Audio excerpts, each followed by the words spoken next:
বিরতির পর স্বাগত। বর্ডার গোলচক্কর এলাকায় আজ পরিদর্শনে যান বিরোধী দলনেতা জিতেন্দ্র চৌধুরী। সম্প্রতি বর্ডার গোলচক্কর এলাকায় রাস্তা প্রশস্ত করার জন্য বেশ কিছু উচ্ছেদ অভিযান চলেছে। এখানে বাড়িঘর ভেঙে দেওয়া হয় এবং তাকে কেন্দ্র করে দেখা গেছিল বেশ কয়েকদিন আগে রাস্তা অবরোধে নেমেছিল স্থানীয়রা। তাদের মূলত অভিযোগ ছিল যে তাদের উচ্ছেদ অভিযান এবং যাদের বাড়িঘর ভাঙা হয়েছে তাদেরকে আবারও সরকারি জায়গা দিতে হবে এবং সরকারি সাহায্য করতে হবে। সেই দাবিতে দেখা গেছে যে রাস্তা অবরোধে সামিল হয়েছিল স্থানীয়রা। তারপরে বিরোধী দলনেতার কাছে একটি স্মারকলিপি তারা প্রদান করেন। আজ সকালে বিরোধী দলনেতা জিতেন্দ্র চৌধুরীর নেতৃত্বে সিপিএম বিধায়ক দল দক্ষিণ রামনগর গোলচক্কর এলাকায় যান, পরিদর্শন করেন এবং এলাকায় ক্ষতিগ্রস্ত পরিবারদের সাথে কথা বলেন। ঠিক তিনি এই পরিদর্শনকালে কি বলছেন প্রথমেই শোনাচ্ছি।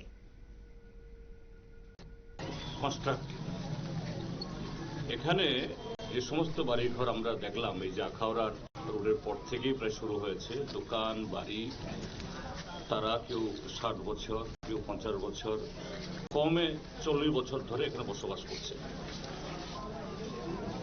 এখানে শুধু এই সরকার না, আগের সরকারগুলো তাদের যে এখানে অবস্থান এটাকে মান্যতা দিচ্ছেন।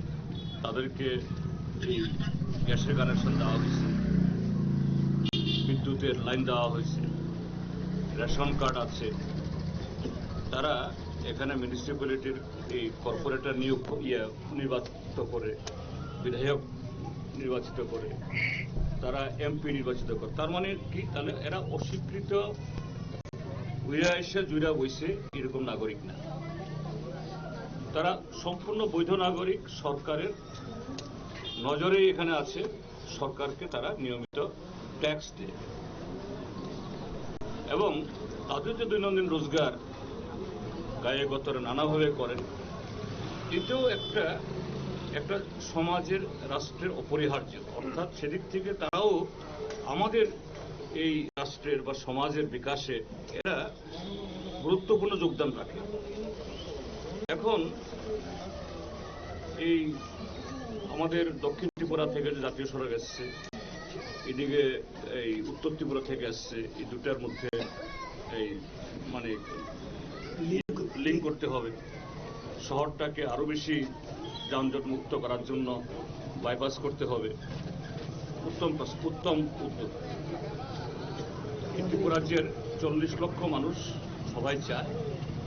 আমরা যখন সরকারে ছিলাম তখন থেকেই এগুলা নিয়ে নাড়াচাড়া আমরা করছি এবং কোনো সরকার তার রেনিউরের সব কাজ করতে পারে না।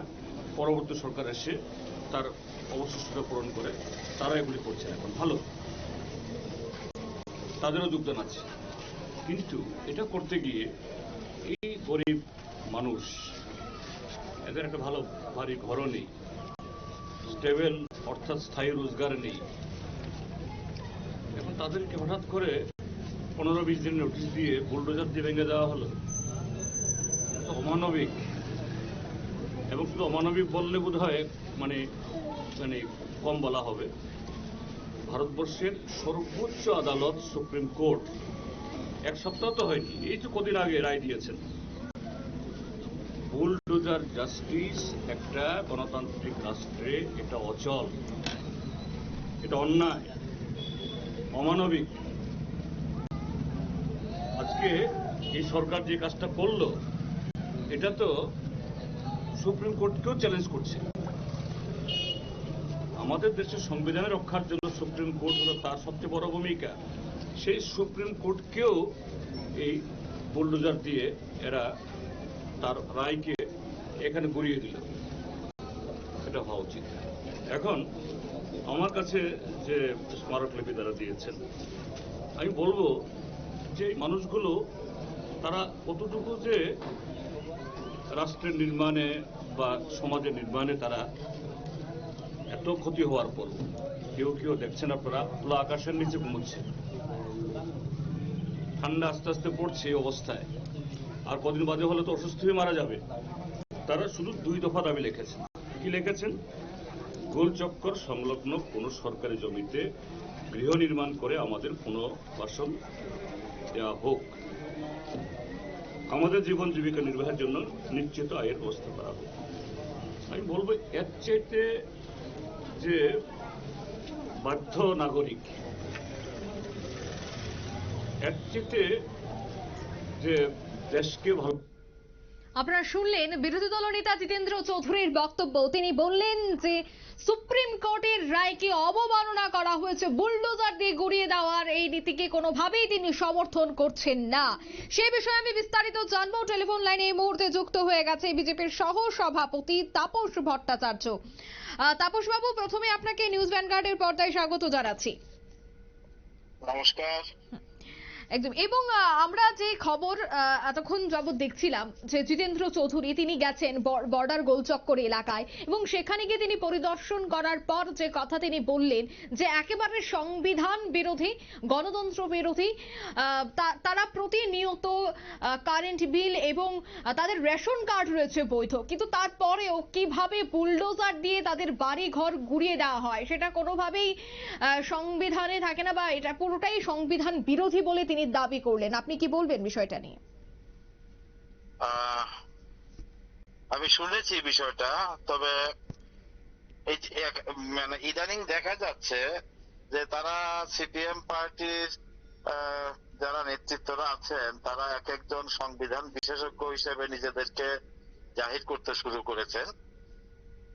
তারা ভুলে গেছেন, তারা যে বলছেন মানবিকতার কথা যে বলছেন, তারা যখন আগরতলা শহরে ফ্লাইওভার নির্মাণ করেন তখন বৈধ কাগজপত্র থাকা সত্ত্বেও, রেশন কার্ড থাকা সত্ত্বেও, ইলেকট্রিক বিল থাকা সত্ত্বেও বহু বৈধ জায়গাকে তারা দখল মুক্ত করেছেন। তখন তাদের মানবিকতা কোথায় ছিল? তারা কি ভুলে গেছেন তাদের সেই অতীতের ইতিহাস? এ রাজ্যের মানুষ কিন্তু সেগুলো মনে রেখেছে। আর আরেকটা বিষয় হচ্ছে, তারা বলছেন যে সংবিধান বিরোধী, বুলডোজার দিয়ে ভাঙা। মাননীয় সুপ্রিম কোর্ট রায় দিয়েছেন যে বুলডোজার দিয়ে ভাঙা যাবে না। এই যে বিষয়টা, এই বিষয়টা যেমন 370 ধারা, 370 ধারা সম্পর্কে মানুষ জানে। 370 ধারার মধ্যে বহু ক্লজ আছে।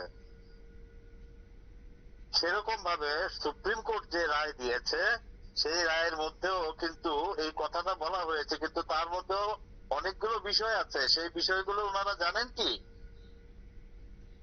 ওনারা জানেন না। অবৈধভাবে রাজ্যে অনুপ্রবেশ এবং অবৈধভাবে বসবাস করার অধিকার এই সিপিএম সরকার এ রাজ্যে বহু মানুষকে দিয়েছেন ভোটের স্বার্থে। তারা এখন তাদের স্বার্থে আঘাত লেগেছে, তাই তারা এভাবে কথা বলতে শুরু করেছেন। এ রাজ্যের মানুষ এই পার্টিটাকে, এই নেতৃবৃন্দকে কোনোভাবেই গ্রহণ করতে আর রাজি নয়। তাদের এই বক্তব্য মানুষের কাছে মোটেও গ্রহণযোগ্য নয়। আমাদের মানবিকতার দিক সম্পর্কে আমাদেরকে বোঝাতে হবে না। ভারতীয় জনতা পার্টি মানবিক দৃষ্টিভঙ্গি নিয়েই সব কাজ করে।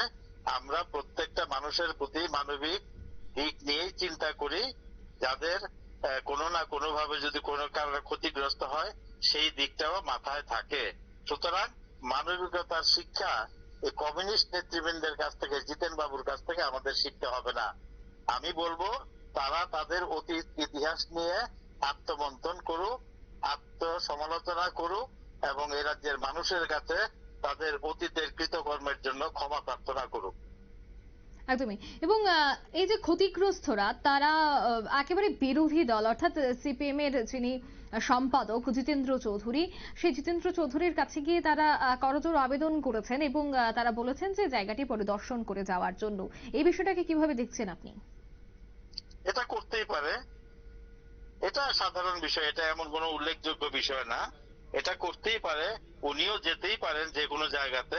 এ রাজ্যে গণতান্ত্রিক পরিবেশ আছে, উনি যেতে পারেন, যেখানে খুশি সেখানে মানুষের সঙ্গে কথা বলতে পারেন, তাতে আমাদের কিছু যায় আসে না। কিন্তু অন্যায়কে তারা প্রশ্রয় দিয়েছেন অতীতকে, এখনো তারা অন্যায়কেই প্রশ্রয় দিচ্ছেন। তাদের যে বিচারধারা, অন্যায়কে প্রশ্রয় দেওয়াই তাদের বিচারধারা। সুতরাং তাদের এই কথার উপর আমাদের কোনো মন্তব্য করার মতো কোনো রুচি নেই। এবং বিজেপি দল, অর্থাৎ আপনারা কি এই মুহূর্তে গেছেন রাজ্য সরকারের কাছে বা যাবেন যে তাদেরকে যেন পুনর্বাসন দেওয়া হয় সেই বিষয়টা নিয়ে? এটা তো সম্পূর্ণ তো সরকারের গোচরেই আছে, যাওয়ার কি প্রয়োজন? সবটাই তো এ রাজ্যে বিজেপি সরকার আছে, প্রত্যেকটা মানুষের প্রতি সজাগ দৃষ্টিভঙ্গি আছে এ রাজ্য সরকারের।